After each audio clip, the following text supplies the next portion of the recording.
Oke, selamat pagi semuanya. Oke, pada pagi hari ini kita ketemu lagi di mata kuliah Ekologi Perairan. Nah, topik pada pertemuan pagi hari ini kita akan bahas mengenai komunitas biotik di dalam ekosistem perairan.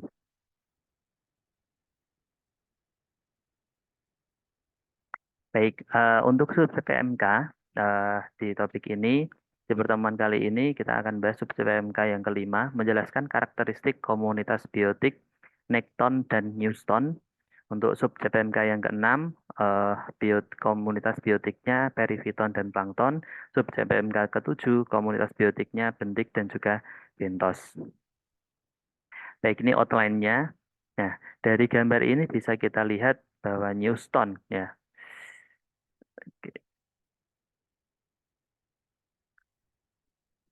Oke, ya, ini Newston.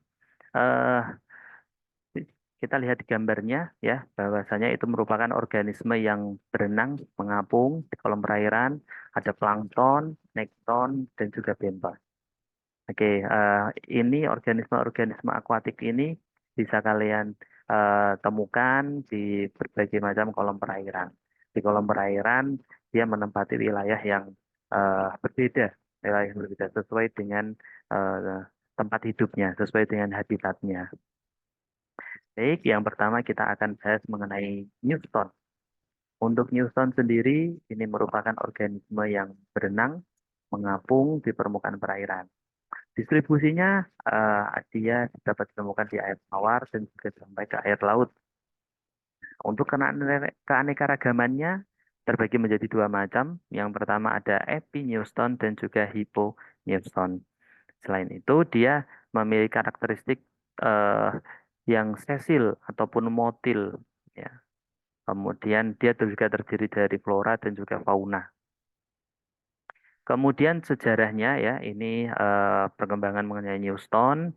Kemudian perbedaan antara Epi-Newton dan Hypo-Newton. Untuk Epi-Newton dia mikroskopis sampai ke makroskopis, memiliki bobot yang lebih ringan, memiliki rambut hidrofobik ya. Sedangkan yang hipo dia berada langsung di bawah permukaan air antara 0 sampai 10 cm. Memiliki jenis yang beragam dan juga contohnya ada rotifer, siput air dan seterusnya. Nah, ini gambarnya. Ya, untuk yang di udara, yang di atas permukaan air itu ada epineuston dan yang ada di bawah permukaan air, di bawah kolom air ada hyponeuston. Untuk habitatnya ya, bisa kalian lihat dia ada di permukaan laut, sungai, danau, seperti itu.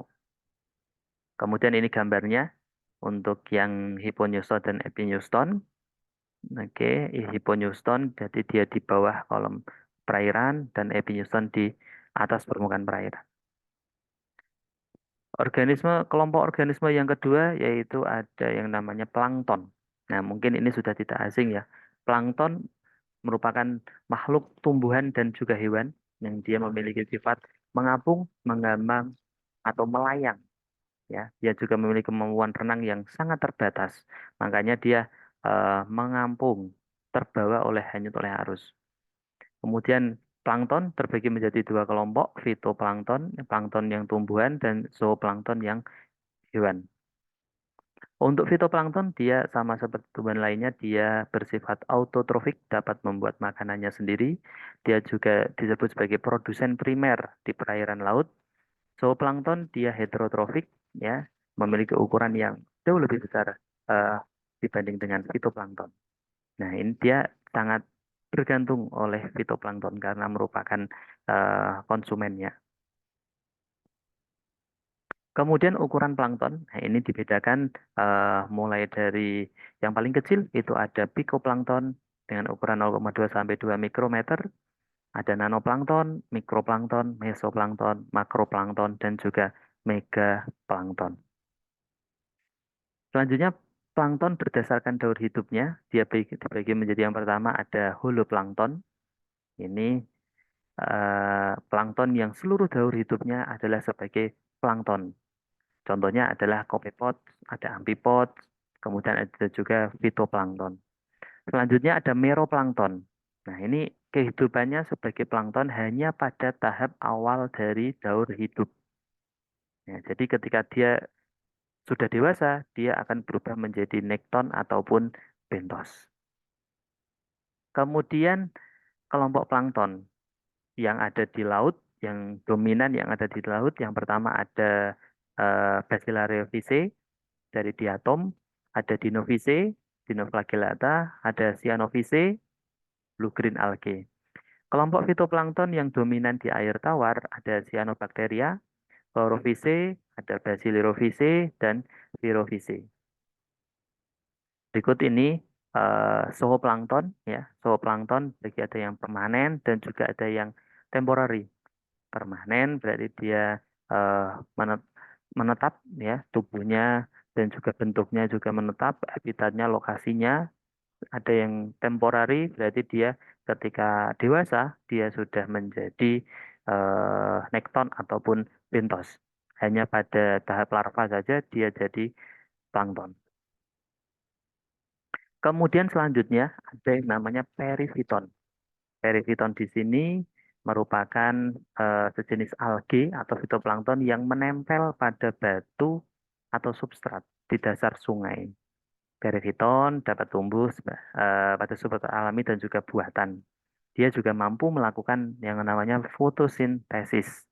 Perifiton ini pada lingkungan digunakan sebagai bioindikator kualitas perairan.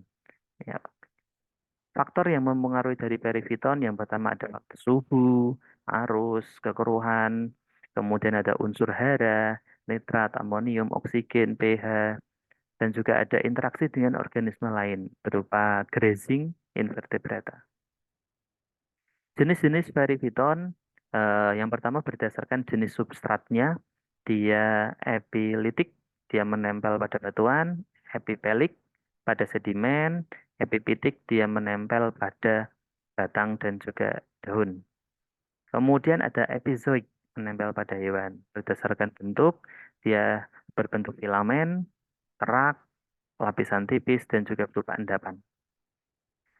Nah, perifiton sendiri ada yang bersifat toksik ya, ataupun racun karena mengeluarkan toksin racun, memiliki bau khas yang tanah, yaitu adalah jenis Formidium sp.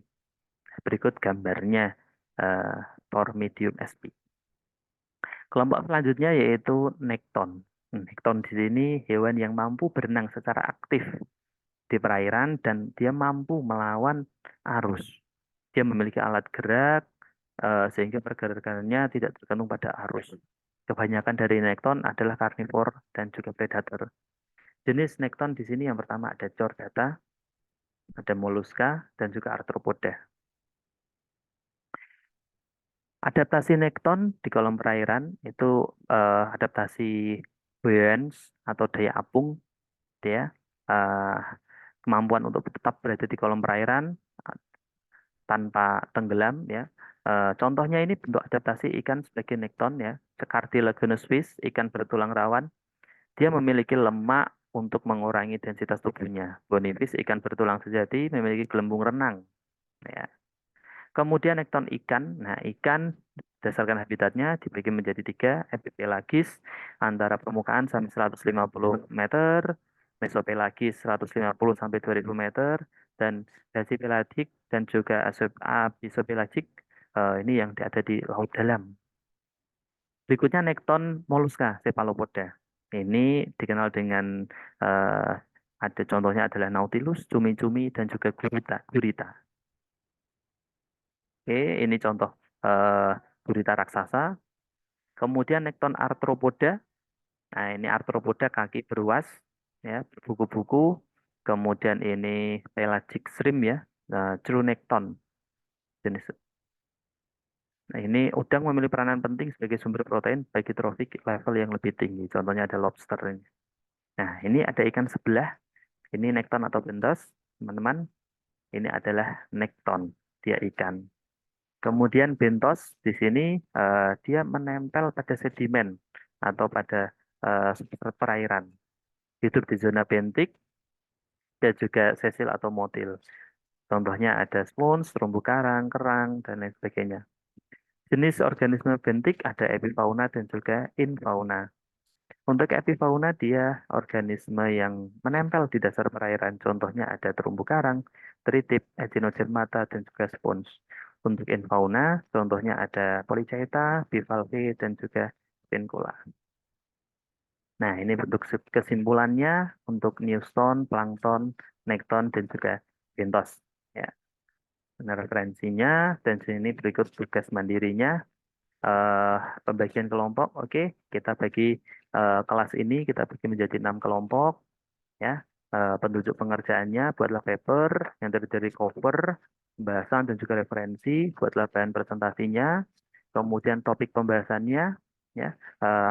Ada 3 topik. Yang pertama bagaimana keanekaragaman dan persebaran, bagaimana bentuk adaptasi, bagaimana jelaskan peranan dan manfaatnya. Waktu pengumpulannya, oke, bisa di eh, oke, itu mungkin yang bisa saya sampaikan dalam pertemuan hari ini. Mohon maaf bila ada kesalahan. Silahkan bagi ada pertanyaan bisa disampaikan.